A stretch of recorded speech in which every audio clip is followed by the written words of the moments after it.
Bumabalik nga ba talaga ang problema sa droga? O baka ang war on drugs ng nakarang administrasyon pumapalya? Yon ang pag-uusapan natin ngayon. Kasi may mga comments tungkol dito. Actually, naglabasan yung mga comments tungkol dito nung gumawa ako ng video tungkol doon sa sa 30 billion na nasabat ng ating PIDEG na worth of drugs, no? Actually, a total na 'yon, no, from 2022 up until the present umabot na ng 30 billion pesos ang halaga ng droga na nasasabat under the Marcos administration. At marami mong nag-comment, sabi, yan, bumabalik na naman yung mga kasi weak leader, etc. etc. Pag-usapan natin kung totoo ba yung teorya nyo. Pero, sinabi rin yan today ni Senator Bato de la Rosa. So, ito yung sinabi ni Senator Bato de la Rosa. Problema sa droga, bumabalik. Yung bumabalik doon na naman, sabi. Ito yung sinabi ni Senator. By the way, si Senator Bato, mga kotsero, hindi naman ito kaaway. We're friendly pagdating sa mga DDS. It's just that, let's call a spade a spade. Diba? Tawagin nating spade kung ano yung baraha. And mahirap kasi yung ginagawa ng ibang mga DDS dyan na isisisi nila sa current administration when si Digong mismo nagsabi na hindi niya kinaya talaga ang illegal drug trade. Siya mismo nagsabi niyan. May pag-usapan natin. Anyway, itong sinabi ni Senator Bato. Manila, Philippines, para kay Senator Bato de la Rosa, tila bumabalik na naman ang problema sa illegal na droga sa panahon bago na upo si dating Pangulong Rodrigo Duterte. Yan. Sabi niya, hindi pa naman natin naaabot yung pre-Duterte administration level na drug situation. Pero, going in that direction. Yun. Ano ba yung pre-Duterte? Yan yung panahon ni Panot Aquino. Na halos walang nahuhuli na pusher. Walang nahuhuli na mga walang nako-confiscate. Halos walang nako-confiscate na illegal drugs. 'Di ba? Malayang-malaya ang mga tao na magbilihan ng droga kung saan-saan. Yun, ganoon yung dati. Ang sabi pa ni Senator Bato, dahil nga lumalakas yung kanilang loob na mag-traffic ng shabu at yung sa street level ay ramdam ng mga local chief executives at mga mamamayan mismo. Marami na silang nagpaparating sa atin ng kanilang obserbasyon na talagang andyan na naman sila. Andyan na naman? Ba't hindi natanggal? Kaya alam nyo mga kotsero, it's pointless na pagtalunan tong drug war na to. Mamaya pupunta ako dyan. I'm getting ahead of myself.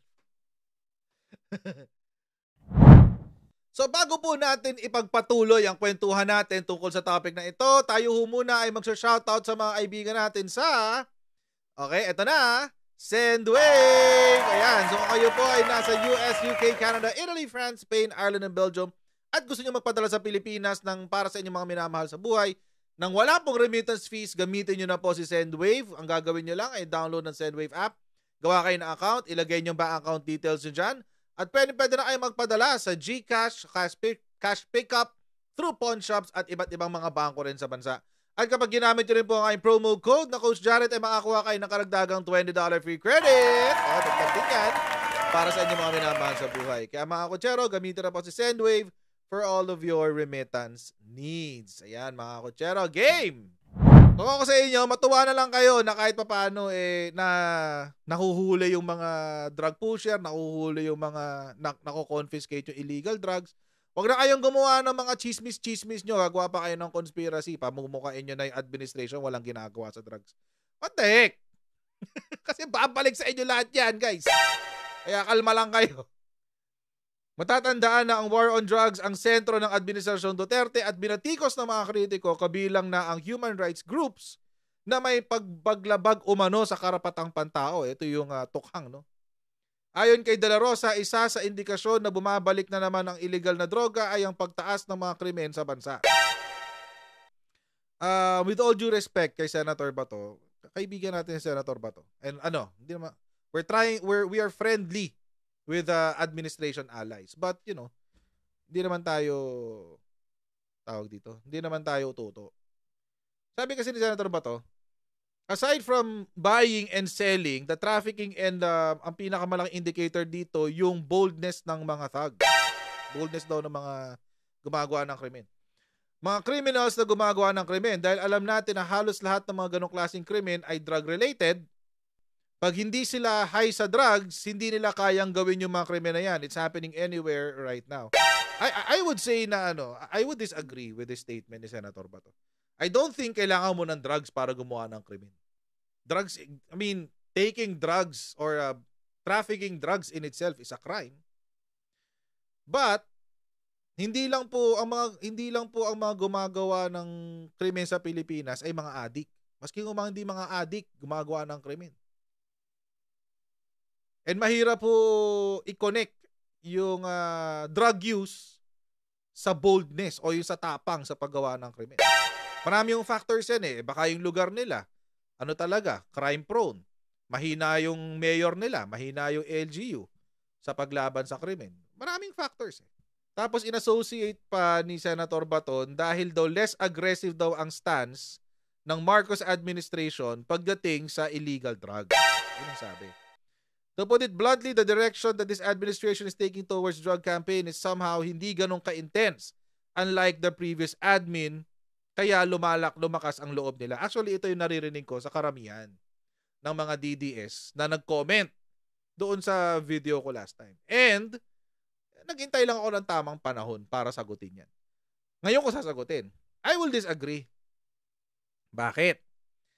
Kasi po, even with the intensity, kahit doon sa intense na anti-drug war na ginawa ng previous administration, hindi naman nawala eh. Hindi naman nawala ang problema ng illegal drugs eh. Even si PRRD ang nagsabi, I'm fighting against my own government. Ako nagsabi niya, no? Hindi ako nagsabi niyan. Siya na mismo nagsabi niyan. Si Digong na mismo. Sabi niya,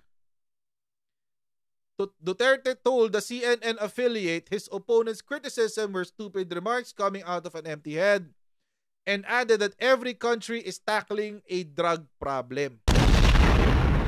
It's a never-ending war. When I came to power, I expected everybody was working well. I did not know when I arrived, when I got to look into the records of drug cases. Then I realized that I was fighting against my own government because of the police, the customs, and everyone else were dipping their dirty fingers into it. So, Senator Bato. Even with the intensity na sinasabi nyo against the campaign against the illegal drugs, no? Against illegal drugs rather. Mukhang pati si FPRRD talagang hindi rin kinaya. Ngayon, syempre, yung mga DDS dyan, magre-react, sasabihin, hindi, weak lang talaga yung presidente nyo, etc., etc. You know what? I don't care. Whether he's weak or not, I really don't care. Kasi, nandun na nga yung kamay na bakal nyo, hindi nag-e-epektibo eh. Yan ay sasagot ko dyan. Nagkamay na bakal na kayo, tinry nyo na, diba? Daming yung pinatay. Daming drug pusher na napatay, diba? 6,000 plus. Napigilan nyo ba? Hindi. Sasabihin nyo, at least noon nagtatago sila. Nagtago, pero hindi nyo na-eliminate. Nagtago, pero hindi nyo na tanggal. Magkaiba yun. Kasi pag sinabi nyo bumabalik, ibig sabihin, natanggal siya. Nawala siya. Natanggal. Hindi nagtago. Sabihin naman ng iba dyan, malakas ang loob nung mga nagkatago noon, malakas ang loob ngayon kasi may na yung administration. Yun nga ang problema eh. Babalik tayo dun sa una kong sinabi.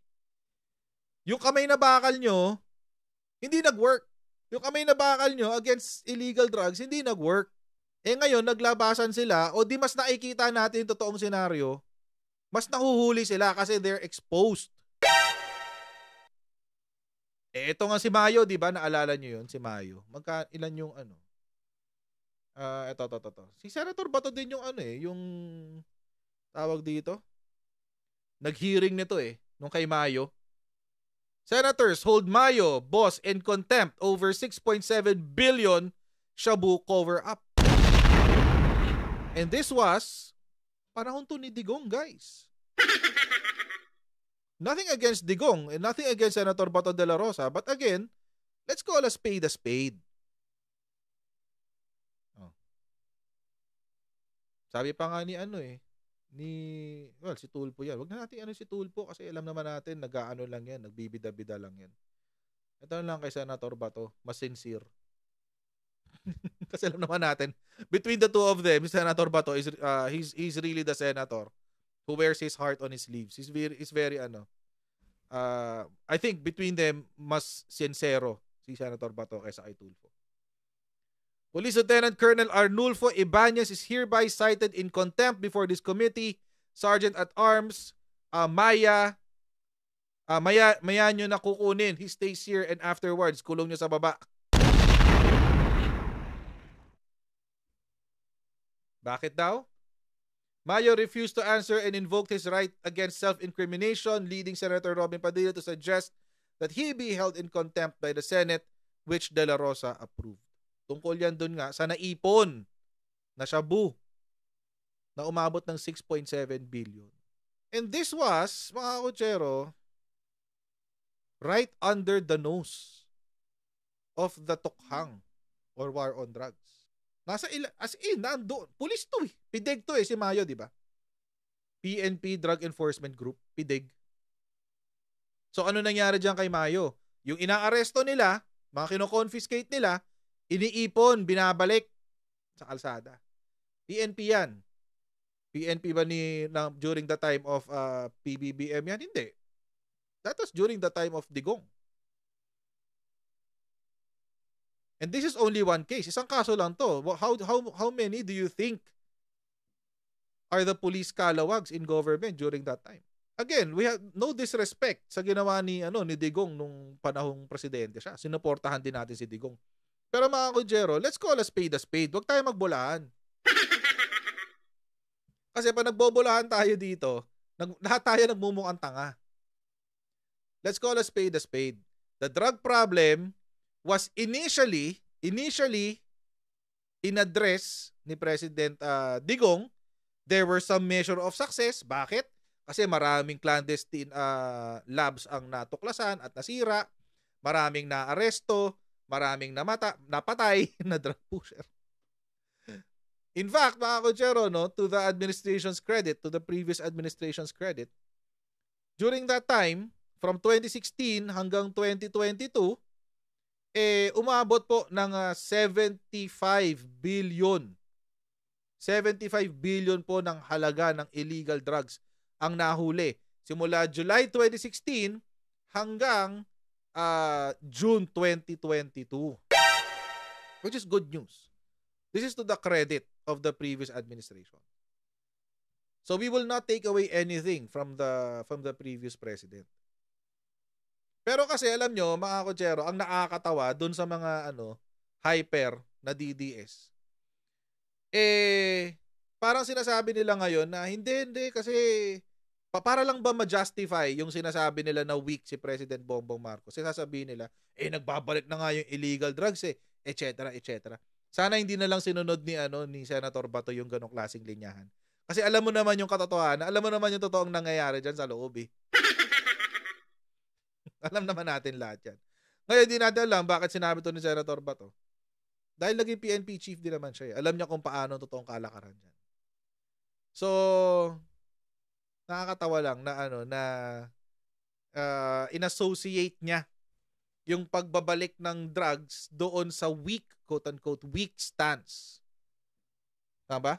Hindi na raw kasi ganun ka-intense unlike the previous administration. How is it not as intense? Paano siya hindi naging as intense? Kanina lang, nakahuli ng 25.3 million pesos na halaga ng shabu sa NAIA. Almost every week ngayon may huli na. Tapos ang lalaki ng halaga ng drugs na nahuhuli na pumapasok sa Pilipinas. Huwag natin kalimutan to. Ito yung pinakauna nung panahon ni PBBM. 1.37 billion worth of illegal drugs in the first 100 days of Marcos administration. Laki niyan. 1.37 billion pesos worth of illegal drugs. Ibig lang sabihin, mga kotsero, ibig lang sabihin na hindi pwede ikumpara yung nakaraan sa present. Iba kasi yung style noon. The style before was intimidation. I-intimidate mo talaga. So ano mangyayari? Natural, pag in-intimidate mo, di maghahanap na ibang paraan. Eh ngayon, tingnan nyo, linggo-linggo halos. Hindi ko sinasabing lumuwag. It's just that, yung strategy ngayon, mas epektibo. It works more. It works better pala, not more. It works better than the previous strategy. Walang masama doon. Okay lang yun. Strategy. And besides, hindi naman tayo dito nagpapagalingan kung sino yung mas maangas o mas kinakatakotang presidente. Hindi natin kailangan na nakakatakot ng presidente. Kailangan natin presidente epektibo. Effective. As of last week, simula nung 2022, umabot na sa 30 billion pesos ang halaga ng drugs na nasasawata ng Marcos administration. 30 billion pesos. That's almost half of the 75 billion pesos na nahuli during the whole term of PRRD. Almost half na yan. 75 billion to. Buong term na ni PRRD. Panahon ni PBBM, 30 billion. First year. During the first year. If this is any indication, mga kotsero, ibig sabihin, mas mahigpit to. Mas maraming huli. If this is any indication, mas maraming huli, mas maraming nakukuha, mas maraming nakuhuli, na pusher, mas maraming nakukulong, pero walang namamatay halos. Sabi dun sa sa website ng UP, 300 lang daw, 300 something so far. Pero di yata updated yun 300 something. Mas maraming nahuhuli.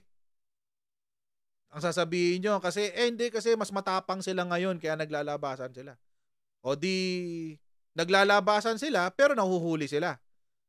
Yun ang importante. May totoong enforcement. Huli. Mas masama, yung naglabasan na sila tapos hindi pa nahuhuli. But again, my point is this. Ginawa na natin yung kamay na bakal nyo. Pinagkatiwalaan natin yung kamay na bakal nyo. Ano nangyari? Na-eliminate ba? Ang pangako pa nga nung kampanya, di ba 3 to 6 months? Let's call a spade a spade. Yun lang tayo dyan. Pakatotoo lang tayong lahat. Real talk lang. Ma-offend kayo, hindi na-offend kayo. Sorry. It's the truth. The truth sometimes is offensive. Ito pa isa. O di ba sinabi ni Presidente Bongbong Marcos, nagkaroon ng abuses yung drug war. Di ba sinabi niya yan? Iniipit siya dito nung ini-interview siya sa Washington. Sabi niya, what happened in the previous administration is that we focused very much on enforcement. And because of that, it could be said, pwedeng sabihin, na merong mga nang abuso. Totoo naman. Di ba? Tao tayo pwede tayong mang-abuso talaga. Marami tayong tiwaling pulis. In fact, pati nga yung mga general, di ba? Ilan yung tinanggal na general? Dahil nakitaan ng ebidensya na sila ay involved sa illegal drug trade. May abuses talaga. But, ito nga, that has caused some concern in many quarters about the human rights situation in the Philippines. Yung sinabi ni Presidente. Pero, instead of going after everyone, we try to identify the key areas that we have to tackle, the key areas that we have to attend to so that we can see a diminution of the activity of the drug syndicate. So, nag-iba na strategy. Nung una, tira lahat. Yung Operation Tokhang lahat. Lambat, malaking lambat. Tapos pinasuko lahat, etc. etc. Ano nangyari? Wala, andyan pa rin naman sila. Hindi naman natanggal O ngayon, different. Hinahanap talaga, targeted yung approach. O kung kapag mayroong mga reports na pusher ka, o ikaw lang titirahin namin. Ikaw lang ang kakatokin namin. Ganon. O what did it yield? O it yielded to mas malaki yung confiscations. Mas marami yung arrests. Ayan eh. Di ba recently nga may na-aresto, 16 years old? May dala-dala na 500 grams ng shabu worth 2.5 million pesos. 16 years old, guys. Ha? Effective ang war on drugs ni PBBM? Yes. Kasi hanggang sa level ng mga bata, huli nila eh. So yun. And by the way, mga kotsero, bago mag-react yung mga dyan, mga hyper DDS dyan. Di ba sinabi to ni Digong? Tinanggap naman ni PRRD. Marcos was right about drug war abuses. Sabi niya, I'm sure that if you read the context of the president's speech, which I had already, tama siya. Tama daw si PBBM. I am not sure if he was quoted by news reports in the complete context of the statement. I am sure it was not intended to criticize me because he knows how hard it is to be president. He's facing a serious problem right now. In my view, what had happened in the previous administration, ito yung sa sinabi na ni PBBM. Sabi ni Digong, tama siya. He is correct. Along the way, in the enforcement of the law, a rigid attitude towards the enforcement of the law, abuses will be committed. Now, I'll go further. Not only abuses, sometimes killing unnecessarily, or even an innocent person. Kasi Digong na mismo nagsabi niyan, guys. Along the way, there's collateral damage, marami yan, but those were never intended, I'm sure, by the law enforcement agency. O kaya hanggang ngayon, hindi natin pinapapasok ang ICC sa Pilipinas. Number one, meron tayong sarili nating mga batas that can punish these perpetrators. Pangalawa, meron din tayong walang jurisdiction ng ICC sa Pilipinas because of the prior. Meron kasi tayong sariling batas and we have a functioning judicial system. So, they have no right to be here. Kaya mga kotsero, and at the risk of at the risk of your angst, okay lang naman, wala kang pake. Let's agree to disagree. Kapag may nagsasabi po sa akin ng ganito, kahit sino po, kahit mga kaibigan natin sa politika, kahit pag may nagsasabi ng ganyan, ang lagi ko lang iniisip, nawala ba kasi talaga nung panahon ni Digong? Nawala ba kasi talaga? The problem has always been there. Hindi naman nawala eh. Napapansin nyo lang ngayon because for reasons that are, I don't know. Siguro dahil may mga nag-uudyok, may mga nag-highlight, may mga, for whatever reasons there is. And sa inyo yan, I don't mind. But let's agree to disagree. Huwag niyo ipilit sa akin na bumabalik yung problema sa droga because it was never eliminated in the first place. So, ano yung babalik kung hindi naman siya nawala? Number 2, maski po si Digong, inacknowledge niya na he failed dito sa war on drugs niya. Sinabi niya yan. Pinakita ko na sa inyo kanina. Yung kanyang sinabi niya, I'm fighting my own government, etc., etc. And he also admitted na masyadong nag-focus nga sa law enforcement. Nag-agree siya sa sinabi ni President Bongbong Marcos. Alam niyo mga kotsero, yung mga dyan, mga tao dyan na gumagawa ng intriga para, mamaya topic ko yan. Sa isang video natin, topic ko yan. Gumagawa ng intriga para pag-awayin yung dalawang kampo. You're actually feeding into the lies of the real enemy. Sino ba yung totoong kalaban? Di yung mga pusher, yung mga drug syndicates, yung mga totoong kaaway. Mga dilawan, mga pink, mga CPP. Sila, that's the narrative that they want you to believe.